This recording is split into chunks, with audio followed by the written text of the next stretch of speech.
आपने देखा होगा अभी 4 महीना 5 महीना पहले चुनाव हुआ, पैराशूट के कैंडिडेट्स आए, जातिवाद के नाम पर वोट लिया, कौम और क़यादत के नाम पर वोट लिया।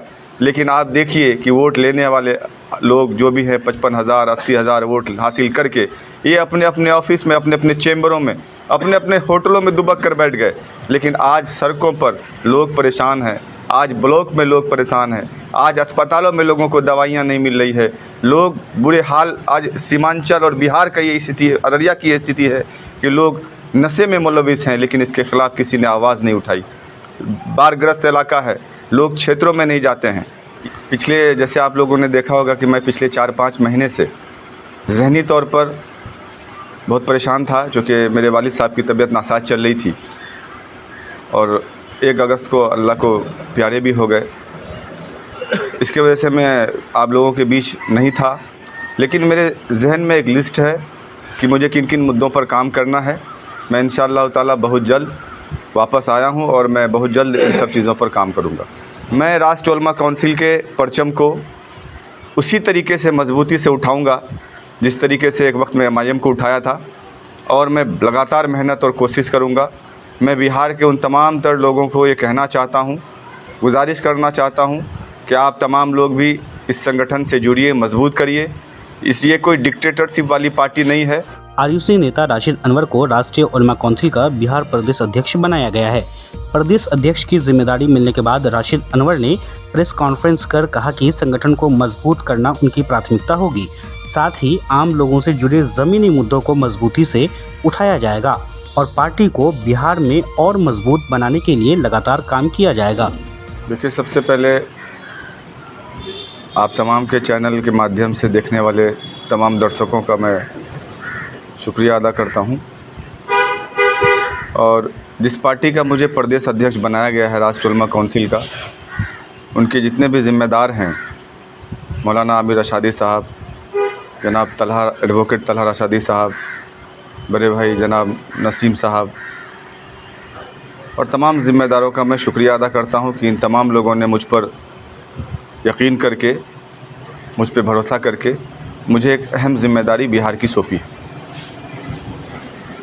जैसा कि आप तमाम दर्शकों को, मीडिया बंधुओं को और अररिया के उन तमाम लोगों को ये पता होगा कि सन 2015 में जब हम MIM को लेकर अररिया आए थे, बिहार में अख्तरुल ईमान, आदिल हसन आज़ाद, इसके बाद अगर किसी ने पार्टी ज्वाइन किया था तो राशिद अनवर ज्वाइन किया था, और राशिद अनवर की लगातार मेहनत और कोशिश और पार्टी के लिए इतना काम करना, पार्टी उरूज पर आ गई।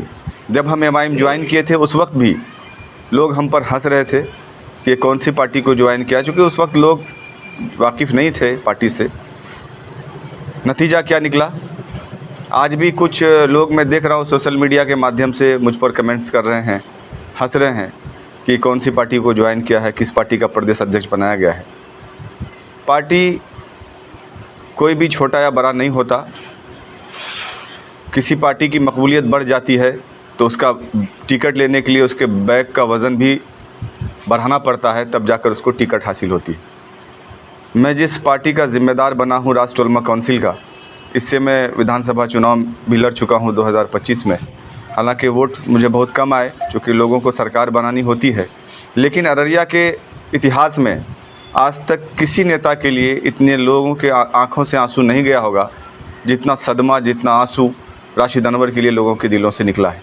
मैं शुक्रगुज़ार हूँ उन तमाम लोगों का, उन तमाम बुज़ुर्गों का, अपने नौजवान साथियों का, अपनी माँ और बहनों का, जिन लोगों ने मुझे बेशुमार मोहब्बत दी, दुआएं दी, लेकिन सरकार बनाने की निस्बत से वोट मुझे हासिल नहीं हो पाया ज़्यादा।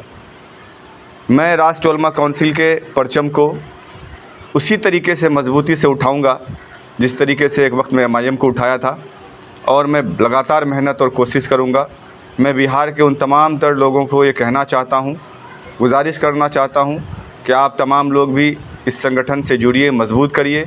ये कोई डिक्टेटरशिप वाली पार्टी नहीं है। हमारी पार्टी बहुत मेहनत करेगी और हम विधानसभा चुनाव, लोकसभा चुनाव बहुत मजबूती से बिहार में लड़ेंगे, और हमारी कोशिश ये रहेगी कि हम थर्ड फ्रंट बनाकर लड़ें। छोटी छोटी जितनी भी पार्टियां हैं, इन तमाम पार्टियों को एक जगह इकट्ठा करके एक फ्रंट बनाएं और उससे लड़ें। आप जितने लोग हमारे संघर्ष के साथी होंगे, यही तमाम लोग उस वक्त पार्टी में टिकट लेने के हकदार भी होंगे और टिकट दिलवाने के हकदार भी होंगे। राशिद अनवर कोई अकेला मालिक नहीं होगा कि टिकट का फ़ैसला राशिद अनवर करेगा, ये बिल्कुल नहीं होगा। इसलिए आप तमाम लोगों से मेरी गुजारिश है, मेरी दरख्वास्त है कि आप तमाम लोग जुड़िए, मेरा साथ दीजिए, इस पार्टी का साथ दीजिए। आप देख रहे हैं कि जितनी भी पार्टियां बिहार में आई हैं, कौम और क़यादत के नाम पर जो अपना झोला उठाती है और फिर चली जाती है, उसी तरीके से तमाम तर पार्टियां, ये लोग कतार में 10-10, 12-12 लोग लगे रहते हैं जो मोटी रकम देकर तब आप टिकट हासिल करते हैं। लेकिन हमारी पार्टी में मैं आपसे ये वादा करता हूँ कि पैसे का कोई लेन देन न कभी था, न कभी है, न इंशाअल्लाह ताला आगे कभी रहेगा।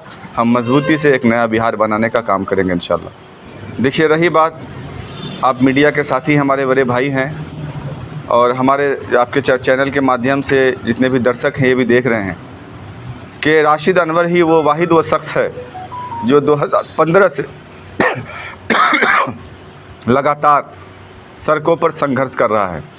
जितनी मौजूदगी हर मुद्दे पर राशिद अनवर की रही है, चाहे लोगों के मसले पर हो या किसी और मसले पर हो, आपके दुख में हो, आपके सुख में हो, राशिद अनवर जितनी मजबूती से खड़ा रहा है उतना कोई भी कैंडिडेट या कोई पार्टी के नेता खड़े नहीं रहे हैं।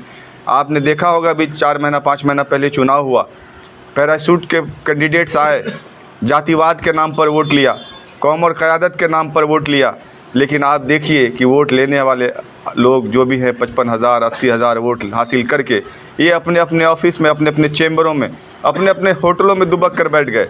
लेकिन आज सड़कों पर लोग परेशान हैं, आज ब्लॉक में लोग परेशान हैं, आज अस्पतालों में लोगों को दवाइयाँ नहीं मिल रही है, लोग बुरे हाल। आज सीमांचल और बिहार का ये स्थिति है, अररिया की ये स्थिति है कि लोग नशे में मुलविस हैं, लेकिन इसके ख़िलाफ़ किसी ने आवाज़ नहीं उठाई। बाढ़ग्रस्त इलाका है, लोग क्षेत्रों में नहीं जाते हैं। ये ऐसे बरसाती मेंढक हैं जो सिर्फ इलेक्शन के वक्त में पैसे का बैग लेकर आएंगे, कोई कौम और क़यादत के नाम के पार्टी को वज़नदार बैग देंगे, कोई जो है बिहार के आरजेडी के बड़े बड़े नेताओं को बैग देंगे, कोई कांग्रेस के बड़े नेताओं को बैग देंगे। ये लोगों का फितरत है। राशिद अनवर ज़मीन से जुड़ा हुआ लोग है, आपके दुख और सुख का साथी है और हमेशा मैं आपके साथ रहूँगा, चाहे मैं जीतूँ, मैं हारूँ। ये मैं शुरू से कह रहा था और मैं जो कहता हूँ वही करता हूँ और मैं कर भी रहा हूँ। और रही बात मेरी पार्टी का जो नाम है राष्ट्रीय उलमा काउंसिल, ये कोई एक समुदाय की पार्टी नहीं है, ये मज़लूमों की पार्टी है। हमारे पार्टी में कई प्रदेश अध्यक्ष हैं जो ठाकुर हैं, जैसे ठाकुर अनिल सिंह हैं, है ना, कई हिंदू हैं। तो ये तमाम तर समुदाय को लेकर चलने वाली पार्टी है, कोई एक मजहबी पार्टी नहीं है। और मैं पिछले, जैसे आप लोगों ने देखा होगा कि मैं पिछले 4-5 महीने से ज़हनी तौर पर बहुत परेशान था, चूँकि मेरे वालिद साहब की तबीयत नासाज चल रही थी और 1 अगस्त को अल्लाह को प्यारे भी हो गए। इसके वजह से मैं आप लोगों के बीच नहीं था, लेकिन मेरे जहन में एक लिस्ट है कि मुझे किन किन मुद्दों पर काम करना है। मैं इंशाअल्लाह ताला बहुत जल्द वापस आया हूं और मैं बहुत जल्द इन सब चीज़ों पर काम करूंगा। हालांकि मुझे परसों ही जिम्मेदारी दी गई है प्रदेश अध्यक्ष की, तो मैं बिहार के उन तमाम तर जगहों का, ज़िलों का दौरा करूंगा और मैं अपने पार्टी को धारदार बनाऊंगा, अपने पार्टी को बहुत मजबूत करने की कोशिश करूंगा और मैं करूंगा इंशाअल्लाह।